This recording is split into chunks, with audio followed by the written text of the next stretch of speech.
Hi guys! Nandito ako sa Pangdera today dahil in-invite tayo sa Christmas party nila Ma'am Summer na owner ng Hollywood Salon at ni Ate Jane na ating friend sa salon. And yan, nag-start ng mag-perform ang ating mga staffs. Oh my gosh!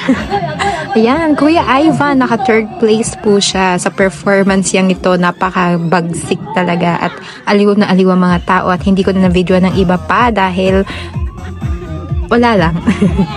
Gusto ko lang manood talaga. Why? Naku naman!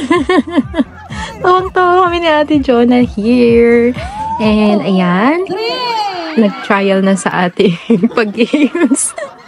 Ewan ko ba nung ginagawa ng dalawang to. Ayan, si Nanay at si Itay. Ayan. Hoy kayo ha, kinikilig kami. Ay! Teka lang, ano ba yan? May take two pa yan ha. Teka lang, wait lang. Tama na na, nagkikikil ako, nainis ako, wala akong partner. O, diba? O, sige, isa pa. Tay ha, sinasabi ko sa'yo. Isa pa. So, sige na, bilis. Ayan, o, diba? Tay, tama na. Ayan, lucky number natin ng 51 at ako ay nagkaroon ng cash prize agad-agad naman dito.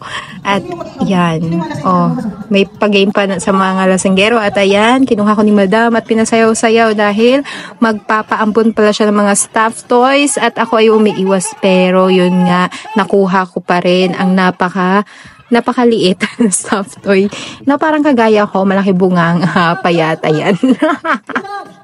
Ewan ko ba dyan? Sige, patuloy nyo lang ang happiness overload. Once again, thank you Ma'am Summer, Ate Jane, and to all Hollywood Salon family. Thank you so much. I love you, wo aini. Saranghayo, mahal ko kayo. Ug gihigugmat ta kamo.